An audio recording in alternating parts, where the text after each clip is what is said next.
Well, thank you everyone for coming in and braving the rain that we just had. My name is Jason Lyle. I'm the James Wright Chair of Transnational Studies here in the Government Department. And yes, thank you. And no need to clap for me. We want to save the clapping for our esteemed guest. This is Dr. Alex Downs, who is a professor from George Washington University. And he is here today to speak to us about his brand new book called Catastrophic Success. And we're going to be looking at the reasons why foreign imposed regime change have failed historically, and as we speak, literally in Ukraine and other settings. And what we wanted to do, this is sort of kick off kind of a new initiative joint between the Dartmouth Initiative for Global Security, DIGS, which is run by Dr. Daryl Press, and my Political Violence Field Lab.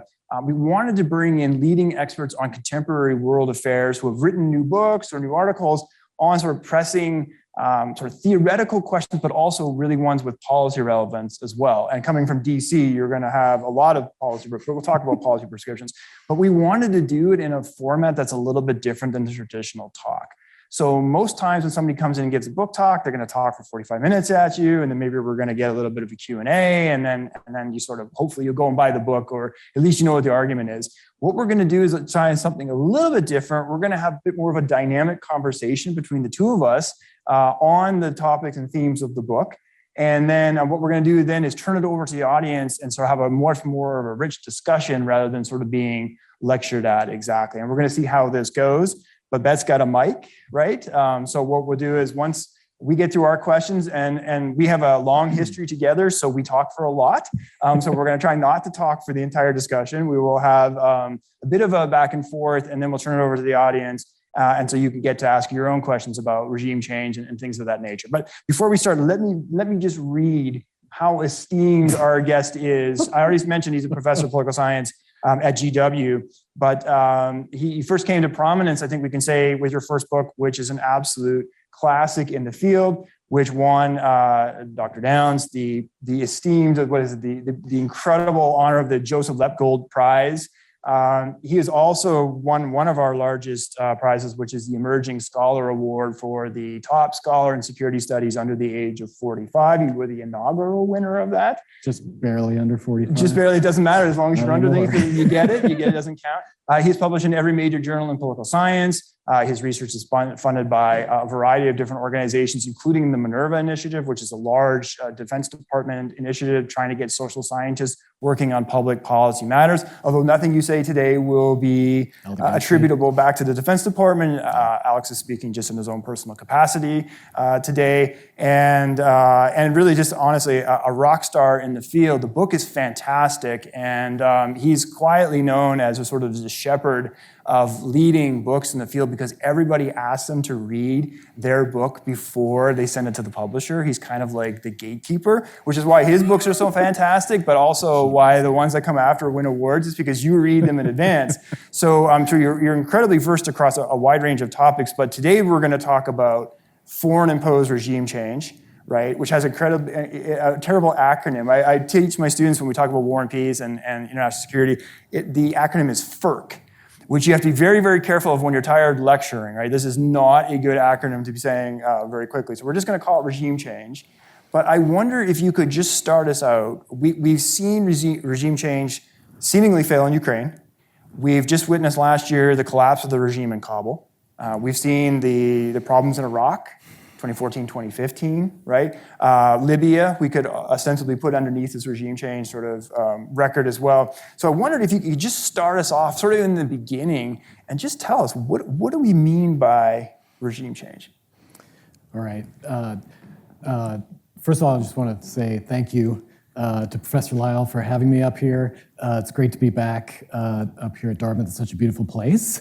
And one reason we know why the Joseph Lepgold Book Prize is so esteemed is that Professor Lyle's book won it last year.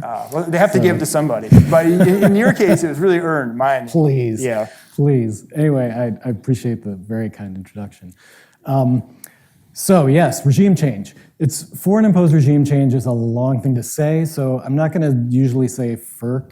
I'm going to say regime change, and that's what I mean is the foreign imposed kind. So what do we mean by that? It's essentially the coerced or forced removal of the leader of one government by another government. at least the leader, sometimes also, complete change of the governing institutions as well, but at least moving out one leader and putting in a different one. That's generally done in one of three ways. The obvious one is to invade with your own military forces and go to the capital and take the person out, move them out. Second one is through coercion or compellence. You make threats of force. Say, unless you go, we will invade or attack or what have you. And the third is by working with actors inside the state. So in some kind of collaboration, either overtly or covertly. In those cases, then you have to be careful about, well, was it really the intention of the intervener to be going for overthrow? So I look for evidence of that. Would the regime change have happened without the external actors taking action or not? So that's basically what it is. Now, there have been other books written on regime change, like covert regime change. I have some covert cases in my book, but a lot of them a book written by my friend Lindsay O'Rourke, America's Secret Wars, something like that. She has a lot of covert regime changes, but actually only about a third of them are successful, and a lot of them consist of like election sort of manipulations or democracy promotion, where it's quite difficult to make the connection from what the intervener is doing to the actual change of government. So I'm dealing with force and threats of force or military action. So in terms of, you've hit some of the greatest hits of how things haven't worked out lately. One of the things that got me interested in this in the first place was, you may have not quite yet been alive when this happened, but the U.S. invasion of Iraq, and thinking about, hey, I'm not sure this is a good idea, and it turned out to be followed by a lot of problems. But a lot of people, when they think of this, they think of West Germany and Japan after World War II. In fact, I think U.S. policymakers, when they do this, that's the software they have in their head. We're going to look, it worked here. Why wouldn't it work there? So occasionally, right, there have been decent outcomes. Now, they're all not all nice, because the Soviet Union did this a number of times, and it was stable. It's hard to know whether you'd say successful, but they created themselves some nice buffer states in Eastern Europe after World War II, and they did that by imposing an incredibly coercive state on the top of them. So there are some cases where you have sort of peaceful relations afterwards, but they're pretty rare and subject to a bunch of conditions that we can talk about later. Mm-hmm. So paint us a picture. So one of the things that's really cool about the book is it's got a brand new data set underneath it of all of these regime changes from, 1815 up, right? Yeah. So you said the greatest hits, so Afghanistan, Iraq, now we're seeing Ukraine being another example, Libya. So what is are those typical, right? Is this like an unbroken record for the last 200 years of failure? Or is there actually some like shining lights in there? You alluded to maybe Japan or something like that. So can you just sort of paint us the picture of like how bad is it? Yeah, so this gets to the question of different kinds of regime changes. So you'd think, well, I gave you this definition, that's sort of the monolithic thing, but it turns out there's different kinds, and I divide them into three types. And one that tends to be the least terrible or most benign is what I call restorations. So think Western European democracies at the end of World War II, right? They were overthrown by Adolf Hitler. They go into exile somewhere. The Allies come in, put them back in power. All is good. Mm-hmm. Or Haiti in 1994, when the U.S. came in and put Aristide back in power. So those tend to be less difficult because you're often it's a democracy putting another democracy back in power. They don't have a lot of strong interests there that would come into conflict. There were a bunch of these in the 19th century by great powers against like tiny principalities in Europe, where it was just like, nope, you're not going to have a revolution. We're going to crush this. The ones that turn out the worst are these, what I call leadership regime changes, where you're just putting a sort of unsupported dictator in. and they are sort of most dependent on you. And those are the ones that are responsible for most of the bad outcomes. And then the ones where you change institutions are kind of in the middle. This is like trying to build democracy. And so building democracy is easier in some places than others. And where it works, like in rich places or homogeneous places like Japan, like a West Germany, it's more prone to succeed when you try to do it in Afghanistan, Libya, Dominican Republic, countries in Central America. It's much more difficult to do and tends to break down.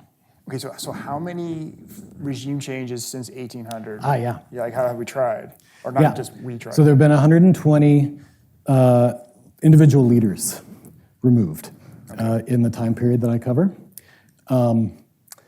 And does anyone have a guess about what which country had the most leaders overthrown in this period? America. Oh, has had their own government overthrown. Yeah, but that's definitely right about who's doing Yeah, it. that's right about that. You're right about my next question. Right, all right.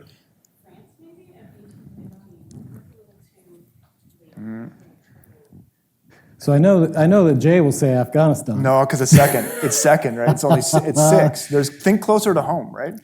Yeah, it's actually Honduras. Honduras. And what's weird about that is one thing that I came across in doing this work was Central America was like a hotbed of regime change in the 19th century, and the great power there was Guatemala.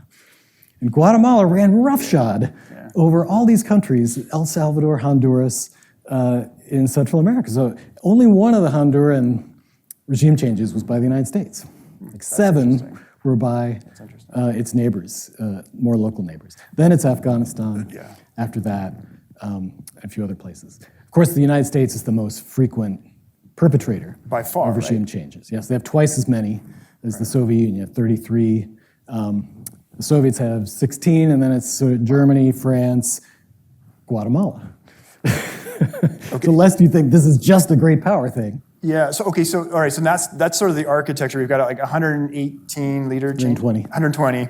So of those 120, how many ended up successful? And what does success mean here in this sort of? Yeah, that's the tricky thing here. How do you measure success or effectiveness? Other scholars have tried to come to some overall judgment of, well, this was effective or successful or not successful. I decided not to do that. I decided to look at specific outcomes because I thought doing it the other way is just super hard. And so I want things I can measure, right? So let's look at, was there a civil war after the regime changed in the country? Let's look at, did the leaders stay in power? But the idea here is that you remove somebody who's causing you problems, put somebody else in who will do what you want, and then they stay there. They don't just get overthrown the next year. And then what's your relations like between the country, the target country, and the intervening country? Presumably they should improve, or at least not get worse.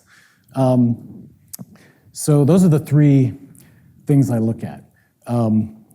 And I don't know exactly like what you'd say, but each of those things becomes more likely after regime change, right? So there's more civil wars. The leaders are more likely to be overthrown through violence. And the likelihood of conflict does not go down. And in some cases, it goes up for the leadership types, which are the worst ones. Okay, but tell me we get democracy out of this, right? Surely we do all this, and at the end of do we get democracy?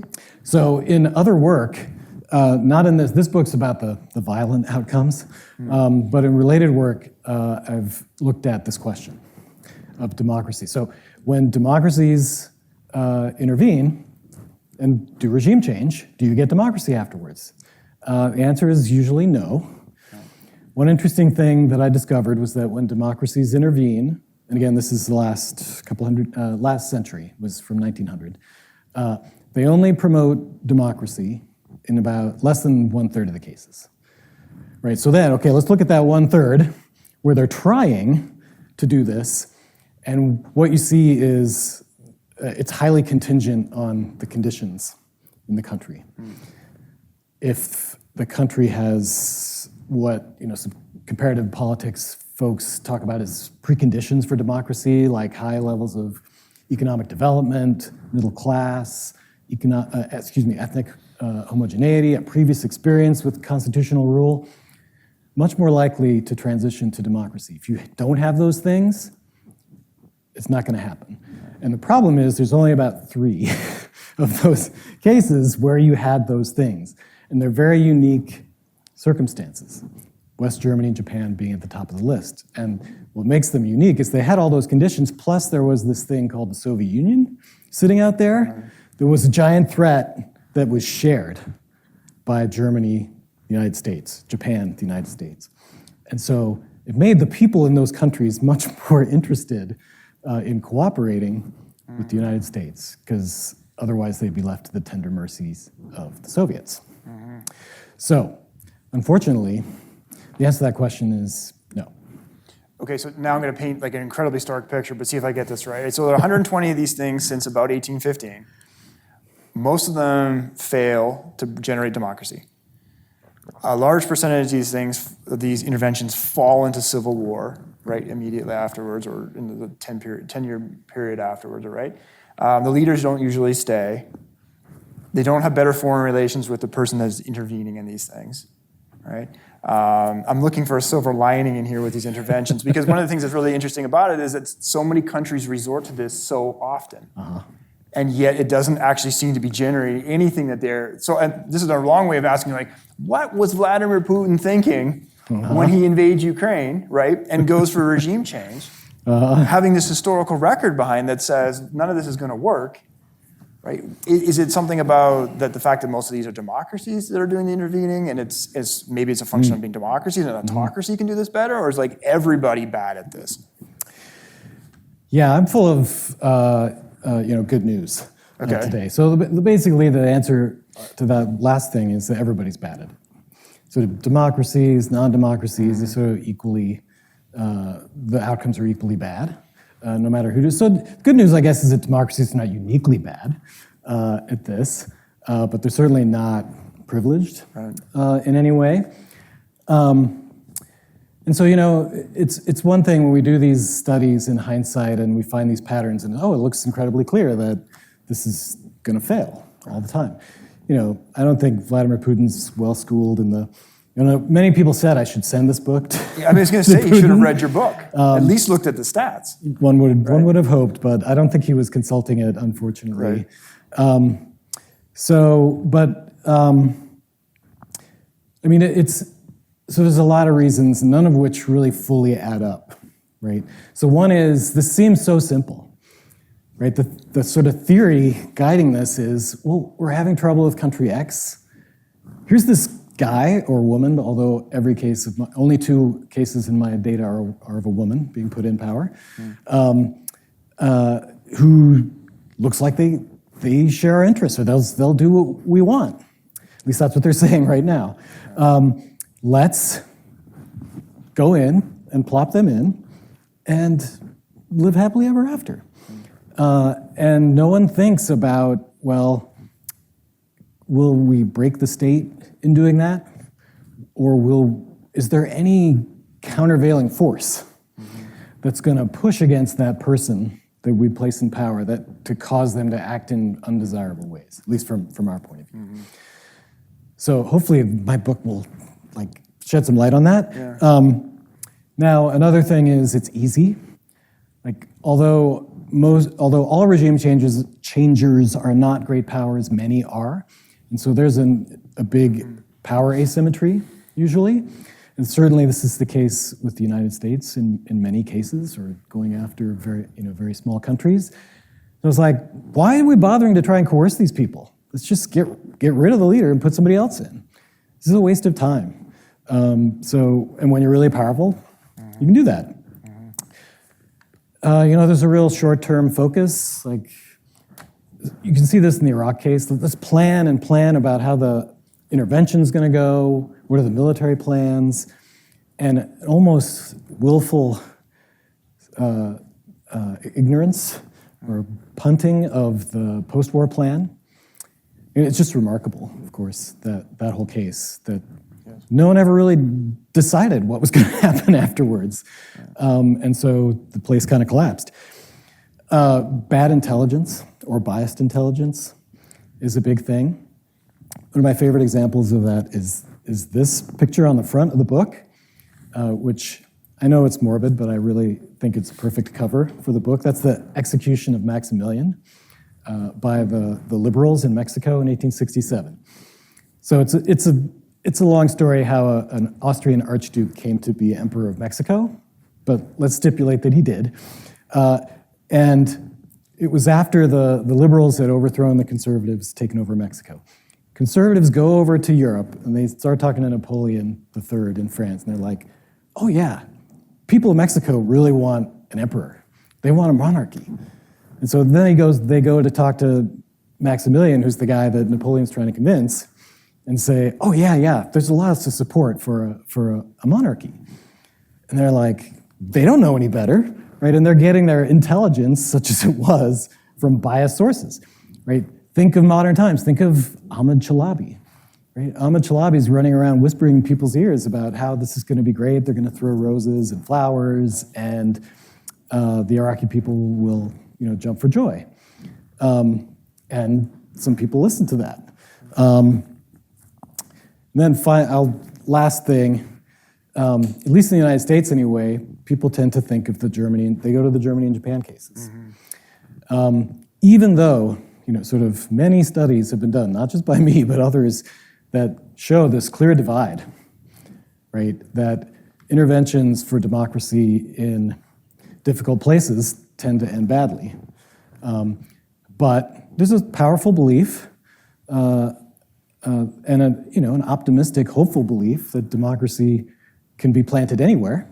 Right? People thought Germans were, totalitarian mindset, and you'd never get democracy there. But it turns out we were wrong about what the sources of democracy were. So there's those glasses over people's eyes. I think people anywhere, and not to say that people in Iraq, Afghanistan, Nicaragua, Dominican Republic are bad and don't want democracy, but just the seeds are not really there in a lot of cases. I mean, one of the arguments made frequently about Putin's mistake is this biased intelligence story, right? Where he thought he had the Kyiv regime sort of penetrated with his spies. He knew that the regime wasn't going to stand fast. He was listening to all his agents on the ground. They had hundreds of them compromised, and that turned out to be all wrong. Right, he'd been fed poor intelligence by his own intelligence agency, and then sort of kicks over the can, and now it's like he's in trouble, right? And so it's going to stand. I think that's clearly the case in the Ukraine business, right? That was they looked. I think they looked at the numbers and they said, "Oh, we have a pretty big army. We have a lot of tanks. We have a lot of men, and the Ukrainians don't have much. Right. This is going to be easy. Yeah. We'll just send the tanks to Kyiv, and it'll be all she wrote, and we'll knock them over in a few days." And they didn't pay much attention to non-intangible factors that they might have benefited from reading Professor Lyell's book. Send that to Putin as well. You didn't know much about the Ukrainian capabilities, and he didn't know much about his own capabilities. Right? His army staffed with untrained conscripts, people from various ethnic groups, non-Great Russians, not necessarily wanting to fight and die in Ukraine. But yeah, that was, I think, a great example of the intelligence. I mean, one of the key policy lessons that come out for me is that if anyone ever comes to you and says intervention in a foreign country is going to be cheap and easy, you know that they're lying, right? They're totally wrong, and they clearly haven't read your book or looked at any of the evidence. If they say if you're in the State Department or the White House or on the NSC someday, and someone says, let's go and overthrow country X. I know a guy. I got a guy. Right? It'll work out. That's right. You don't have a guy and it's totally wrong and don't be do skeptical. it. Right? Be very skeptical. But let's add another sort of layer of nuance here, because on the one hand, it's sort of like, well, intervention's hard. We don't see it necessarily until we do it, and it's hard. But what's the actual sort of mechanisms or reasons why the interventions fail then, right? What's in your view, what's driving these collapses in Kabul and Baghdad? Yeah, so in the book I focus on two mechanisms, right, whereby regime change leads to these different violent outcomes. The first is what I call military disintegration. And this is the kind of the breaking the state thing that I mentioned before. But specifically, it's the army, the enemy army. Because sometimes you attack and the other side, you win some battles, the other side says, okay, we've had it, right? We give up, we surrender, or we negotiate an end to the war. The military stays intact, it surrenders in an orderly way, it's basically under control, okay? That's usually what happens. In other cases, a country invades another country and the army kind of blows up, shatters, and sometimes that army is built from the kinds of states that Jay talks about in his book that are very fragile. Sometimes they're built by personal dictatorships and therefore they're purposefully taught not to fight very well. But for whatever reason, they shatter when the attack comes. And so when the regime change happens, especially if the leader gets away, which sometimes happens, he has instant insurgency, right? Because there's thousands, tens of thousands, sometimes hundreds of thousands of armed people waiting to be mobilized, right? To come back at the regime changer. And it helps if there are sort of remote parts of the country, right? In Peru in the 1880s, it was the Andes. In Cambodia in the late 1970s, it was the Thai border. There was a sanctuary across the Thai border where the Khmer Rouge fled and came back. In Afghanistan, it was Pakistan. So that's how you can get one of these outcomes, which is civil war, is this sort of disintegration of the military and then the use of that manpower by either the leader, the overthrown leader, or close associates, whoever, to come back and try and get in power. The other one, the second one, is a form of a principal agent problem. You're all familiar with this principal agent idea. So I'll give you a simple example to kind of drive this home. So, I'm a homeowner, and it rains, and I have gutters on my house, and the gutters are constantly overflowing. Right? They're getting jammed up with leaves. So am I going to climb up there on my ladder and risk my life to try and clean the gutters? No, I'm going to hire somebody to come and clean the gutters. So they come, I may not even be home, and I'm sort of delegating this task to them. But we don't have necessarily the same interests, right? I'd like them to clean my gutters, do a good job, and not charge me that much. They'd like to not work very hard, get paid well, and move on to the next place, right? So there's an interest asymmetry that's built in to the situation. Mm-hmm. And so this real life story, they come, a couple weeks later, my gutters are overflowing all over the place.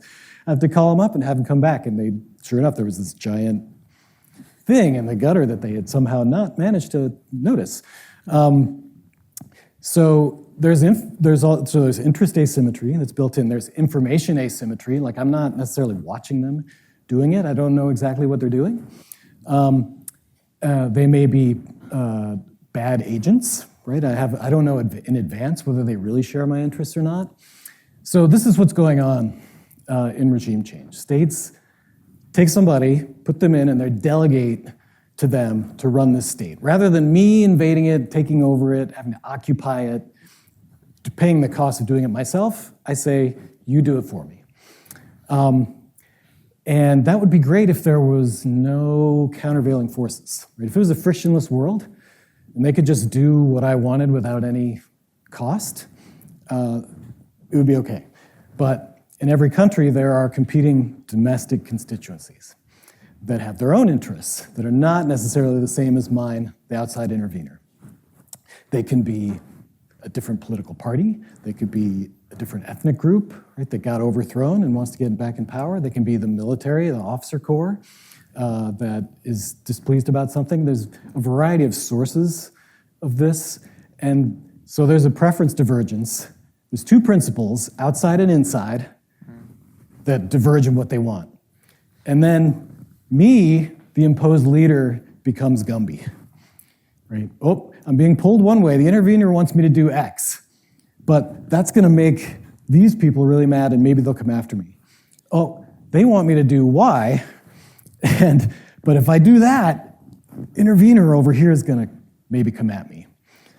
So depending on which one I choose, I get civil war, interstate conflict, and so it's called a problem of competing principles, right? There's with PALS principles, two actors who can affect the agent's survival, right? The political survival of the leader.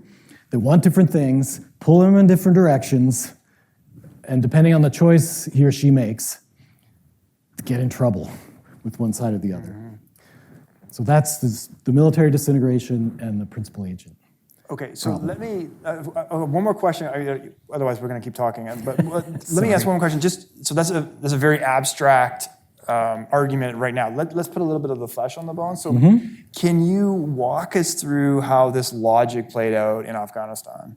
And the question I really have here is, given your framework, given your evidence, was the American intervention in Afghanistan just doomed from the beginning, right? It just didn't get it right.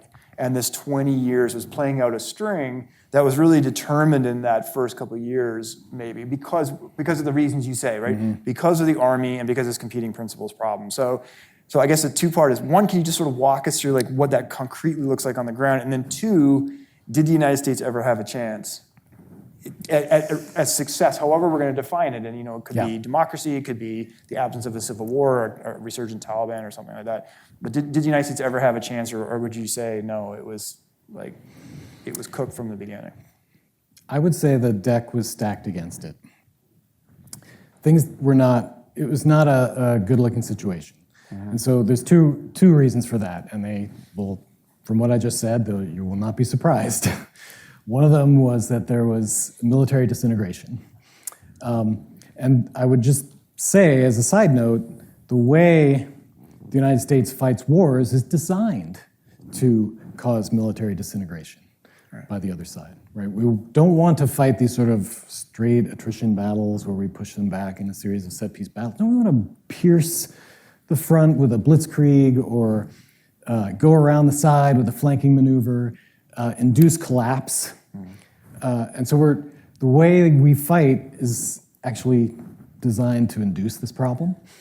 But when you're trying to overthrow a foreign regime and you induce this problem, you get this result where the enemy runs pell-mell, as it did, scatters all over the place, and then a good portion of it, not all of it, goes to Pakistan, where it gets, although Pakistanis don't like to hear this, aid and comfort, where they regroup and they plan their return.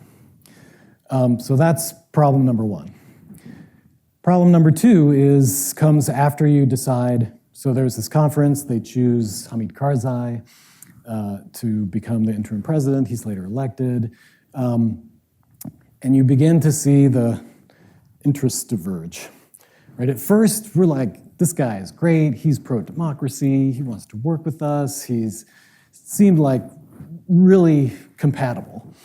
But over time, right, corruption, drugs, the drug trade, and who is profiting from the drug trade, the way the U.S. wanted to fight the war versus in terms of tolerance for civilian casualties, were very unpopular in Afghanistan, and it got to the point where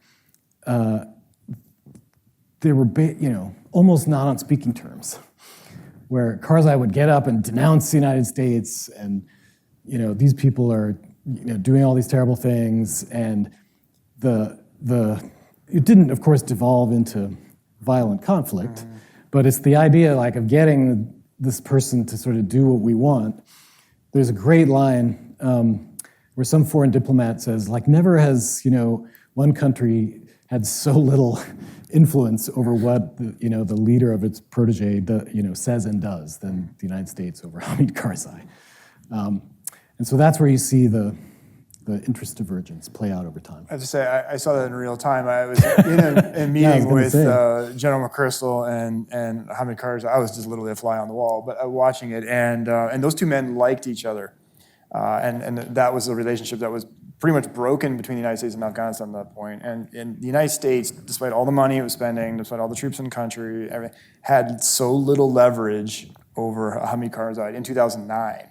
That it was remarkable. I mean, he just could not move him on anything at this point, even though the two men actually had a very good and sort of frank friendship. Actually, in fact, Stan McChrystal went back, would hike with Karzai after he was fired from being a general, and but he had the leverage was almost gone. Yeah. So I know I said it was the last question, but I just a little bit, one I last. didn't answer the rest of the question. Oh, okay, good then, because I was going to follow up. So you can also see this playing out in Iraq with Maliki. Right. Same deal. Like Maliki, your Shiite militias are taking drills to Sunnis' heads and stuff. And can you do anything about this? What? No, they're terrorists. We completely immovable on this. Anyway, so you asked if it was doomed from the get-go. Yeah. So I say that the structure of the situation, and I'm more of a structuralist on this. Was set up to make it very difficult. Now, the United States has, made some own goals in these situations. In Afghanistan, it was the choice to completely marginalize the Taliban. Say, these guys are yesterday's news, they're toast, they have no role in the future of Afghanistan, forget it. We don't need to include them at all. You see, like Jim Dobbins, who was working on this at the time, a negotiator, saying like, we just assumed they were dead meat, right? Why would we want to include them? Of course, ignoring that they're actually a large constituency in the whole thing, and sort of, by definition, excluding them. And that, sort of guaranteed that their resistance would take a violent form. Mm-hmm. In Iraq, right, the own goals were huge, very widespread debothification plus disbanding the military, which just exacerbated the military disintegration problem. It was already there, but your chance of doing anything about it went out the door, right? So the conditions were already there, and the United States did some things that made their lives even more difficult. I mean, just to pick up on that, and then I will stop talking, but it's just really interesting, like both of those decision points are very, very early in the interventions. Yes. Right. Like those are like almost the first decisions being made. Yeah. And so if they're, according to, I didn't say you're a structuralist, but according to your theory, I mean, if there was wiggle room, it was gone quick. And the United States basically wasted the wiggle room it had, that sort of golden hour or golden series of months afterwards. And then once that, it was kind of like the horses out of the barn and you can't get it back. Yeah, there's a couple of things to say about this. So you might say, well, okay, there's ways that principals can try to get incentivize agents to do what they want.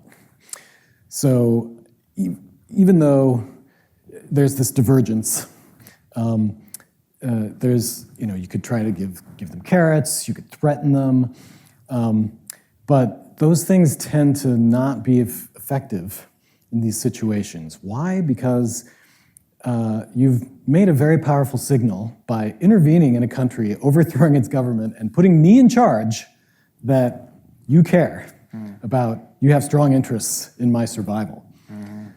So if I say, oh, well, do X and we'll give you $1 million, whatever it is, bunch of nice stuff. You're like, you're going to give that to me anyway, whether I do what you want or not. Mm-hmm. And if I say, I'm going to take that away, you're like, no, you're not, because you want me to survive. And if you start doing that and weakening me, things will get worse. Mm-hmm.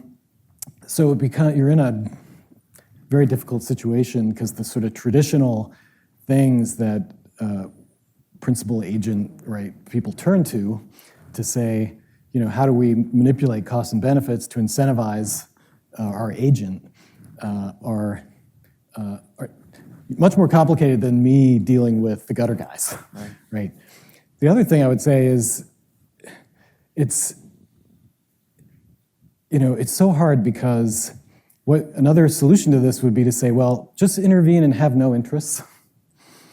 And this is the case kind of in like some of these restorations, right? When the United States and Britain and go back in 1944 onto the European continent, they put these, Belgians and Norwegians back in power. Like, they just want to restore democracy. They don't really care what they're going to do because they sort of assume they'll, just be nice, which they were. So there's no strong interest there. And if you don't have any strong interest in the place, interest divergence doesn't matter, right? But it's almost always the case that you have some interest in the place. They're doing something that you don't like, or you really need to whatever it is, right? That the interest divergence is almost by definition built in. So basically, if you're going to do this in Belgium, in a small place that you don't care about, you don't have any interest, and you're ready to walk away. That's an implication, which is that defending and restoring the status quo is much easier than changing the status quo. Right? You can use regime change defensively, and sometimes it will work to take somebody who's recently been ousted and put them back in power. But to change it is much trickier. Okay, great. Okay, I promise I'll stop talking now. Do I have to promise too? You have to speak. But Beth's got a microphone. If anyone wants to, we should do it for the people online so they can hear. Yeah, thank you. Hi there. Oh, Hey. That's loud. Yes, sir. Yeah. We can hear you good. My name's Kyle. I'm 22, but I'm still here for a variety of reasons. But I took a gap year during COVID. But I wasn't going to say 22 is that old to still be in college, but I don't know. no, I am a 22. He's everybody identifies the year they're going to graduate here. So you're Dartmouth 22. You would graduate in 2022. But Okay. Sorry. I'm an ignorant savage. we're catching them up on Dartmouth terminology. The lingo. It's crucial. My question is I'm wondering if you can talk a little bit more about the goals of foreign regime change and whether you found patterns in doing so, because you talk about going in and bringing democracy, but we've done a lot of, at least the U.S. has done a lot of overthrowing of democratic elected leaders and putting in place not so democratically elected leaders. And certainly that's happened in other places. Other superpowers have done the same thing around the world. So I'm wondering if you could talk a little bit more about the goals and also the compositions of the governments that are being overthrown. Sure, this is a great question. You tend to see regime changes for 2 or 3 or 4 big reasons. One is to, and they overlap. They're not just completely hermetically sealed categories. One is for regional hegemony purposes. And this is the United States on its periphery in this hemisphere, the Soviet Union in its near abroad. What Vladimir Putin would probably say now is his sphere of influence in Ukraine. And that's I dominate. This is my backyard. Nobody's going to come into my backyard because I'm the big dog on the block. And if, say, communists start to, with ties or imagined ties to the Soviet Union, try to make inroads here, no, we're not going to have that. Or if you, 100 years ago, if you were some tin pot Nicaraguan dictator and you wanted to not take loans from the United States, but rather take loans from Europeans, no way. We're not going to have that. So it's about establishing or preserving, maintaining a sphere of influence. Another, what you'd call offensive, for lack of a better word, these are going after, this was basically going after Soviet client states after World War II, trying to roll back influence of other countries. Third is preventive, right? They haven't really done anything yet, but you're worried about what's to come. Well, Saddam might get a nuclear weapon, right? And he might give it to Al-Qaeda, and we can't have that, right? Or, and as I said, these things overlap, right? Guatemala, Arbenz is doing these reforms, and he's got there's like 500 communists in Guatemala, and they're getting too much influence. We need to prevent something from happening. So move against them before something adverse to our interests happens. Now, it's not the case that most foreign imposed regime changes are like the Germany and Japan cases, right? It's not, those are like when you want to change the regime of a great power, guess what? You have to fight a huge war, right? It's not gonna work to send, a few covert agents into Russia and take out Stalin and you'll live happily ever after, right? So we have that, in our brains as, these famous cases, right? Where you basically obliterate Germany and Japan and subjugate them. Mostly it's, the much more modal case is this U.S. Dominican Republic in 1916, U.S. Nicaragua in 1910-11, right? And what came to me anyway, when you look at these cases, is how not very important they really are. Zelaya in Nicaragua wanted to take loans from the Europeans. Is this really that big a deal? Arbenz is doing land reform in Guatemala, right? His idol is, guess who? FDR, right? And a lot of people in the US government were like, he's only doing what we did. And we're like, right? That's land reform means communism. So we can't have that. Iran, with Mohammad Mossadegh, right? There's an opening for the Tudeh party, which is the Communist Party, to take over. A lot of this is small beer and sometimes really imagined. And even if it did come to pass, not super consequential. And so, one of the, this is a long way of answering this question, but it gets to another interesting question, which is well, if you don't do FERC, what do you do, right, to deal with these situations? And I get asked this all the time. I'm like, well, think about how badly, if the policy goes wrong, how bad will it be? And invading another country and overthrowing its leader and being stuck holding the bag when the place blows up is worse than some sanctions or some diplomacy, or think of, do we want a new JCPOA with the Iranians, or do we want to march to Tehran, right? Or have a big bombing campaign, right? There's other things you can do. Now, there's no magic bullet, right? Diplomacy sometimes fails. Sanctions don't work very well. Coercive threats, they don't work very well either. But guess what? That's life in the international system. And you're not always going to get your way, right? So just learn to live with North Korea, right? What are we going to do? They have nuclear weapons now. Just not everything is such a huge threat that's worth, using this instrument that has a high fail rate, higher backfire rate. Sometimes doing nothing is the best thing you can do, right, in these scenarios. Doing nothing, yeah. Oh, yeah, please. Hold it.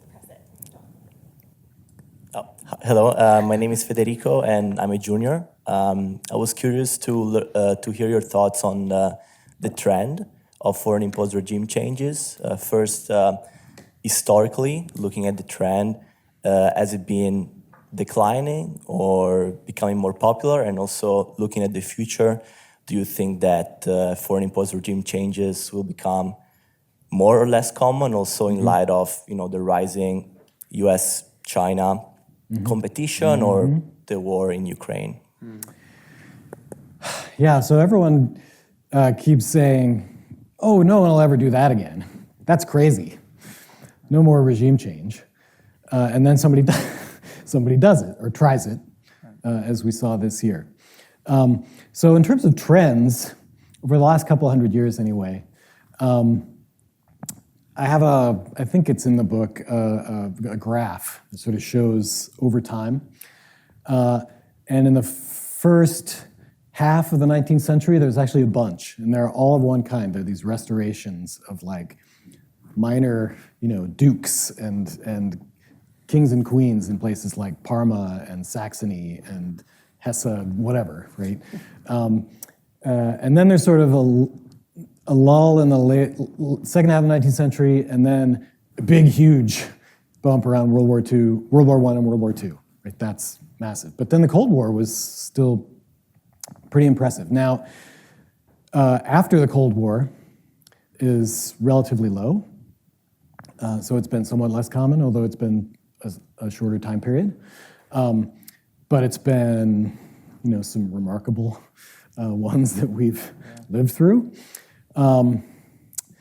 And what you see, or what I see when I look at what the US government's doing, and another really good book on this is Philip Gordon's book, I'm going to forget the name of it. It's about US regime changes in the Middle East. And it's like, let's learn from our experience. Okay, we shouldn't go in heavy in Afghanistan because the Soviets went in heavy and look what happened to them. So we'll go in light. Oh, we can't control the country. So let's go in heavier in Iraq. Oh, that didn't work. Oh, we learned our lesson. Let's go in light in Libya with no boots on the ground, essentially, just do air power. And it's like if you keep getting, the same outcome, even though you keep trying, these different strategies, that should tell you something. Like it's a search for the magic bullet. And so after Afghanistan and Iraq, when Obama comes in, people say, "Oh, we're done. We're not doing this anymore." No, we're just going to do it in a different way, which was Libya. And now, Russia, really tried to do this and may still try to do it depending on how the war goes. I hope not, to go after Zelensky. And in the future, China has not been a big player in foreign imposed regime change. They do not appear in my data set in any of those 120 cases. At all? No.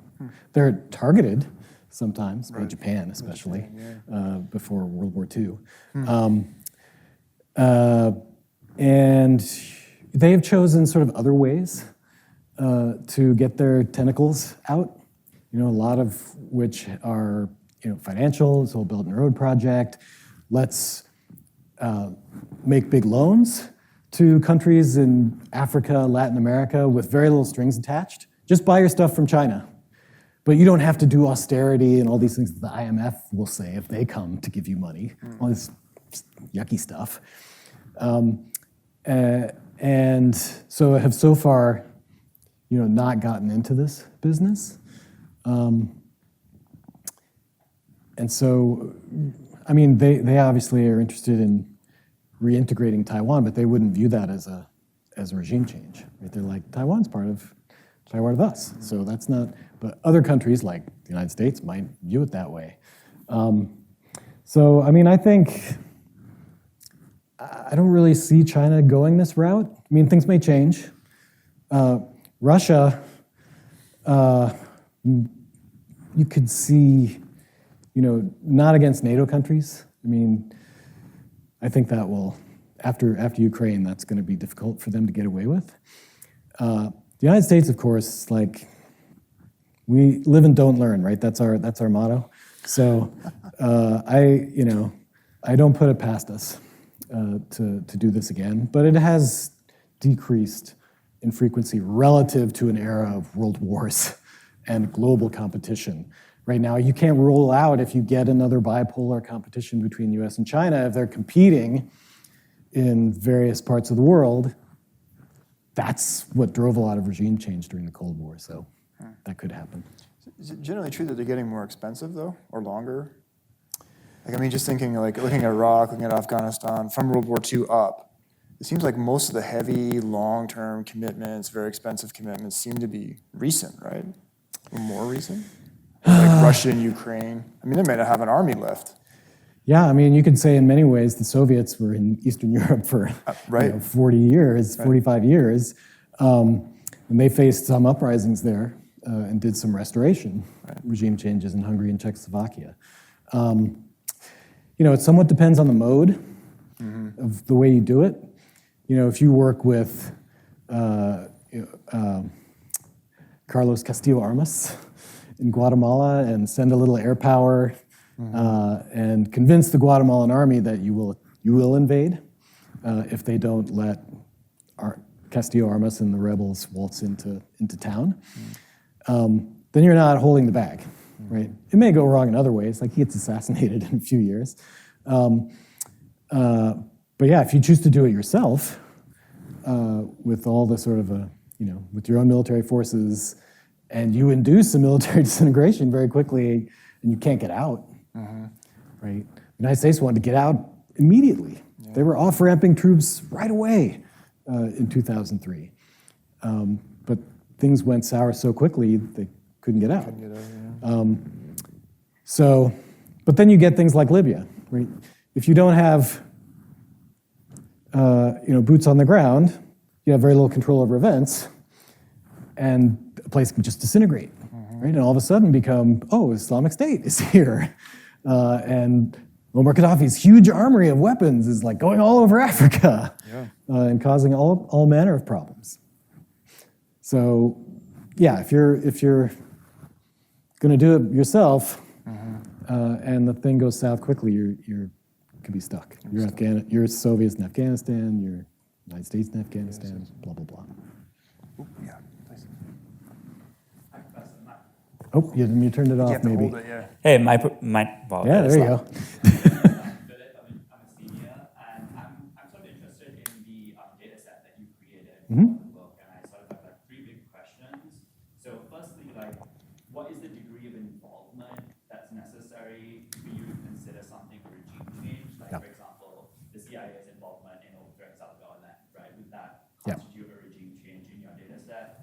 And then does it have to be successful? Like, for example, in Sri Lanka, the US armed the Tigers during the civil war, but they obviously weren't successful in overthrowing the government. Does that constitute a regime change? And then, sort of like what Carl was asking, did you separate out the motivations? So what regime changes that were motivated for economic reasons, if those tend to be more successful than regime changes that had political motivations as their primary driver? Great questions. So on the first one, degree of involvement, right? When I gave you those sort of three modes of regime change, you can see how it gets progressively more difficult. So invading with your own army, that one's pretty much a no-brainer. Public compelling or coercive threat, like leave town or else, that's pretty public too and relatively easy to measure. When you're working with domestic forces, that's where it gets the trickiest.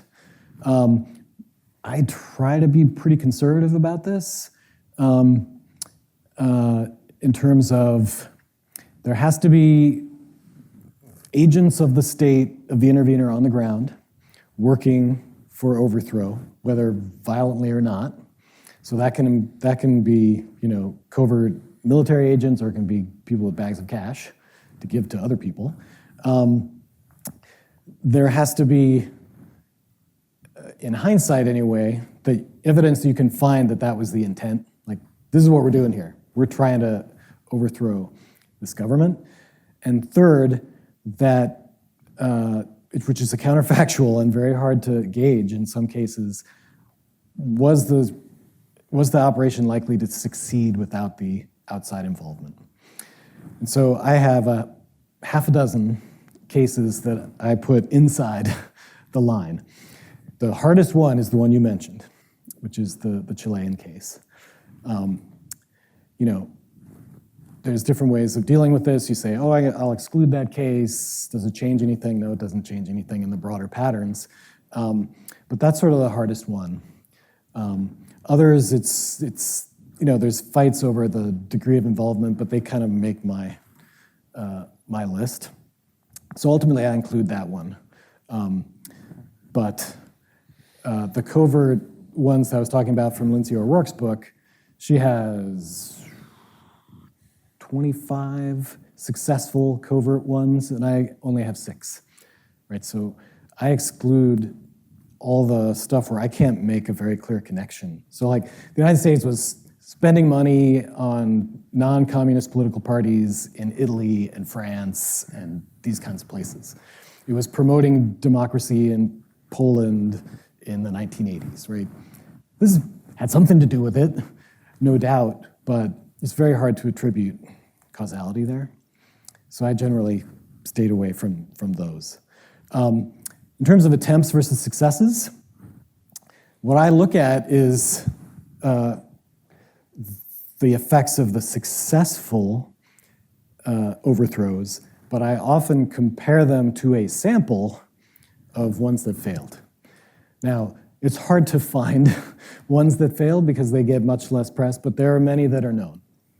1956, Britain, France, Israel against Nasser, the Suez War. They were trying to get rid of Nasser. It's pretty clear, right? So I include that. So the Entente intervention in the Soviet Union in 1918 to 22, right? They're trying to get rid of the Bolsheviks, right, and get Russia back in the war. And what's nice is sometimes I can say, well, it helps me to attribute causality because I'm saying, well, there wasn't one here, but it succeeded here, it failed here. Do I see, the bad effects from the successes and not from the failures? And it turns out that that's the case a lot of the time. Then your third question was, refresh my memory, gone into stream of consciousness mode. Oh, yeah. Yeah, so there's various ways to slice and dice these things. I sliced and diced them by what they were trying to do with the regime itself, whether it was just let's chop off this leader, plop on another leader's head, so on, and go. So that's leadership. Whether they try to build new institutions, whether they're replacing, putting the leader back in power who was just out,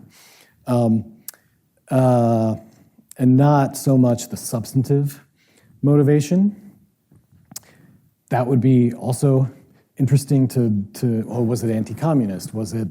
I tend to not be a big believer in economically motivated. These are the conspiracy theorists, no blood for oil, right? And all this stuff. And in a separate article, I looked at this with some co-authors, and we were able to get trade data for the United States and all countries in Central and South America, bilateral trade data.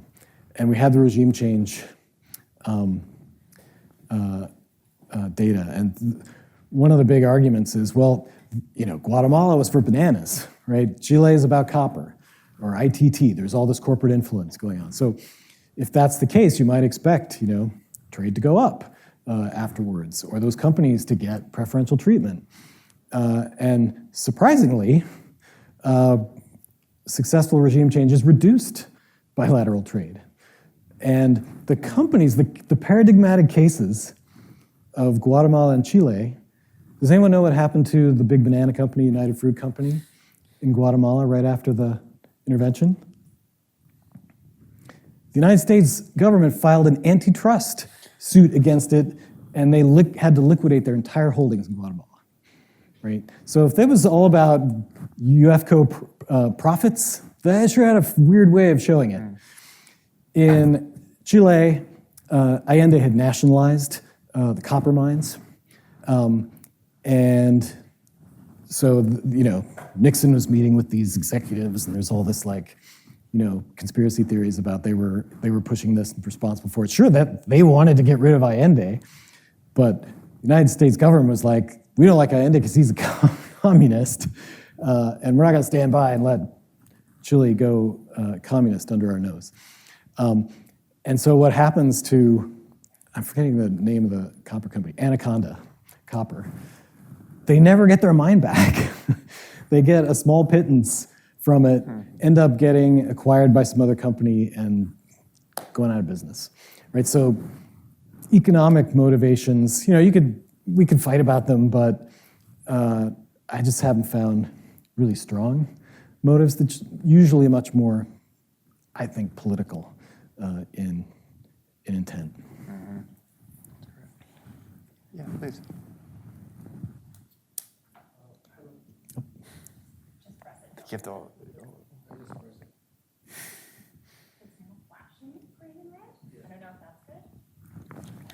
I don't know. Yeah, it's working. It's working. Yeah. Hello, Professor. Oh, there you go. My name is Mohammed. I'm a transfer student from Afghanistan, and I recently came to this college. First of all, I would like to thank you for your thoughts and time. I want to be very specific. I want to focus on Afghanistan, Iraq, and US, which I personally named the Triangle of Oblivion. Kind of what? My first, you start like sometimes your book. I didn't read the book, but it skimmed through But you will the any day comments. now. Yeah, so many assignments. You focused on how few of the elements which may evolve into the failed regimes or something.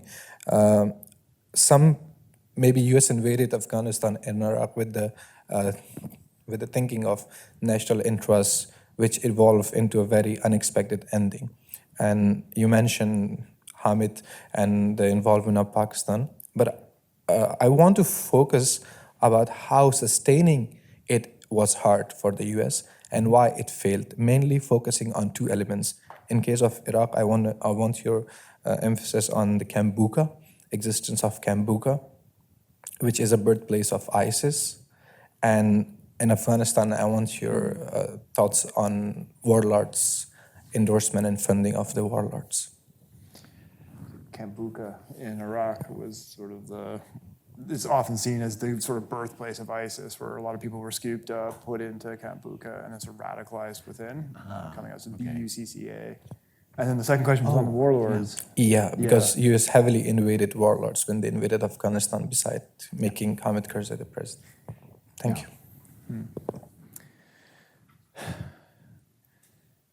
So the Iraq case, again, I emphasize certain factors that I've already talked about. Now, the United States did what, in retrospect, we might say are some dumb things and some inhumane things in Iraq. With that, the example you bring up being first and foremost, the just sort of general, breaking down doors, grabbing people, running in on families, without respect for, the gender sensitivity in a Muslim country, grabbing people, taking them away by the thousands, locking them up with very little evidence, detaining them for a long time, and then, allowing or having the kinds of abuses that happened in some of those places. That breeds discontent. So that, of course, makes people who weren't sympathetic already perhaps, sympathetic and ready to be recruited. So there's certainly things that the intervener can do beyond what the sort of forces that I've laid out to dig their own grave, so to speak, or make their problem much worse. Warlords in Afghanistan, so Afghanistan, well, I won't talk about that because you already know all that. But yes, working with warlords. So the United States didn't like this, but for Karzai, I think it was essential, or at least he thought so. and for him to gain control over the country. There are these powerful figures, and they demanded certain things. And so a lot of money went from government coffers to the warlords. And this was a source of interest divergence with the United States, because the United States saw this as corruption. Corruption is bad. Stop doing that. Whereas for Karzai, this was sort of essential for his political survival. Like, it's a difference, not understanding the sort of lay of the land that you're trying to deal with, and not understanding what the leader's own, necessities or imperatives are for their own political survival domestically. So again, that's for me, a source of interest divergence that drives the two sides apart over time. Oh, he's got the mic. I'm sorry, I didn't see. Oh, I didn't see. I'm sorry, I didn't see the mic. Yes, go ahead. Oh, we don't hear you. No, it's a trick mic. This is apparently like, No. you need a PhD or multiple PhDs? That's Whatever, yeah. we could figure it out. Oh, is it? Okay, this sounds good. Yeah. Hi, Professor. I'm Nathaniel, and I'm a 26 from New York City. I have two questions for you. First is on interest divergence in Afghanistan specifically, but I guess this could be applicable to other situations as well. I read a book called The American War in Afghanistan, and in it, the author really made the point that one of the reasons that made the Afghan government just fall apart was that it wasn't really seen as being Afghan. It was kind of seen as being imposed by these foreigners. And in contrast, the Taliban kind of stood more for what it meant to be Afghan. And my question is, when you have that interest divergence, and when you have Karzai going on TV and saying, no, U.S., you will not kill Afghan civilians, and doesn't that kind of help him signal to his people that he's not a puppet and that he is supportive of the Afghans? And therefore, can't that interest divergence be a way that he consolidates power and foreign interventions can maybe be successful? That's question number one. Well, there's another one after that? There is. Oh, yeah. man. That's a good question. Okay. Yeah, that's a good question. I'll start with that one. There's a couple of ways to go at this one. One is the question of the basis of the I'm not familiar with the exact book, but this assumption. Right? Carter Malkasians. Oh, okay. Yeah. I think you guys had him last year, actually. We did, taught in my class. That the Karzais and the people in the government are foreign toadies, and the Taliban are the more authentic movement. That assumes that only people who resist are nationalists, right? And that people who try to run the country don't have the sort of countries, are not also nationalists. And they just diverge on what strategies to use. Right? So people who emphasize nationalism as a source of resistance, they tend to assume nationalism, the only response that nationalism causes is resistance. And so then you'd say, well, the only real nationalists in Afghanistan are the Taliban. It's like, really? There's no other nationalists in Afghanistan? Hamid Karzai didn't love his country, and the Afghan people, didn't care about that. Just because they're working with the assistance of an outside power. So, not to say that that's never true. Like a lot of leaders who are brought into power by foreigners are exiles or people who haven't been in the country in a long, long time. And then you think, boy, these are carpetbaggers, Johnny-come-latelys. It's very clear they're sort of artificial from the outside, and they don't have deep roots in the country. Karzai had deep roots in the country, right? He's not some interloper. So that's one thing.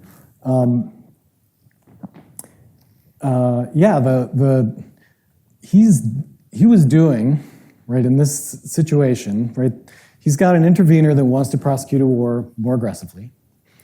he's got a population that is really unhappy about being killed. In many cases, just either by accident or they got the wrong intelligence or they think this is a Taliban band when it's a wedding and all kinds of things like this. So he's Gumby, right? He's getting pulled in two different directions. And he's playing to his domestic audience, right? So that he can, score political points and be more popular at home and be seen as defending their interests, which, after all, he was elected to do, right?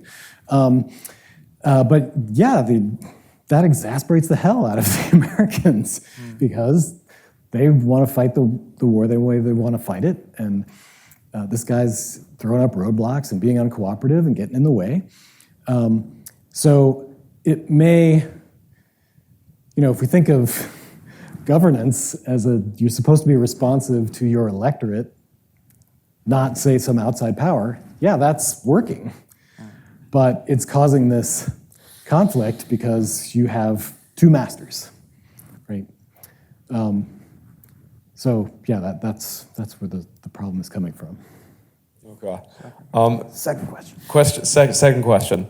So if foreign imposed regime change is not very successful at, I guess, creating societal change, is there still a possibility that when you're a country like the United States that has so much soft power, they can kind of, attract people to supporting political institutions that we would like without kind of imposing that regime change on them? Do you think that's a better way of spreading democracy, trying to use our soft power? And I think you can look at basically all of the former Soviet Union that now are incredibly enthusiastic about wanting to be part of NATO, democracy, capitalist, as an example of that. Short answer, yes. I mean, there's various ways of soft power for influencing foreign governments. And unfortunately, the studies aren't, that I'm aware of anyway, Jay may know more, are not consistent. Some say, show democracy assistance being helpful in increasing democracy in a target country. Others show democracy assistance actually worsens relations. Some show, is it humanitarian? This is Jessica Trisco-Darden's book. That providing humanitarian assistance actually can worsen either is it government atrocities or relations between the two states. Yeah. So yes, in principle, although the mechanisms, right, it depends, do you want, at the one extreme you have military intervention, regime change, things like that. At the other you have, we're just the shining city on the hill. Of course, then you want to have a good example of the shining city on the hill, of just, we're something to emulate. We're not going to go out and try and do anything. And then you have a lot of in between of what kind of aid can we provide to sort of optimize the chances. And I'm quite, for the most part, in favor of trying to help without, doing the sort of more extreme stuff that you see in here. But it's tricky, right, to find, and I'm not so steeped in that literature to know which exact sort of instruments are best for that. Yeah, go ahead. Yeah. Hi, my name is Christian. I'm 26, and I guess my question is a little more for clarification, but you had mentioned homogeneity for being a factor which helps prime countries for democracy if they are to make that transition. So I guess my question is, why is diversity oppositional to promoting democracy? Yeah, this is more of a comparativist question, but so if you think of having multiple ethnic groups in a country and trying to get them to cooperate, it's more difficult than just having a single homogeneous population to get things done, because you don't have to like do, work out these coalition cabinets where everyone has different interests and try to sort of they're maybe more likely to be violent conflict. And so studies have found that countries that have more it used to be thought like way back, John Stuart Mill was like, democracy only works in homogeneous places. Now, I'm not saying that. I'm saying more likely is a building block. Now, it's not impossible, right, by any stretch of the imagination. We're dealing in likelihoods and probabilities here. But it has been found to be one thing that it can increase the likelihood of democratic transition. You mentioned that most of your data set, was drawn post 1815. Was that just like kind of ease of collecting data, or was it like underlying factors that arose around that time, like changes in how legitimacy is defined, changes in kind of state relations and the use of force that made you pick that kind of starting point? There are many answers to this question. One is in political science and international relations specifically, we have the data we have, which I would not say is good, but it exists, is mainly starts after Napoleon. So it's sort of 1816 is the starting point for a lot of things. Now, I thought I was like Mr. Weirdo by going back before 1945, right? So if you're an aficionado of civil wars and you look at that literature, it's basically all post-1945 because the data is better if you want to do anything statistical. He's a weirdo too, right? Because he goes back to 1800. The second is practical, like you got to draw the line somewhere. I remember I was talking to somebody at my old alma mater, the University of Chicago, and he's an expert in Renaissance Italy. And he's like, well, all these city-states were doing, overthrowing each other's princes and governments and stuff, and you could look at that. I'm like, cool. Yeah, I could.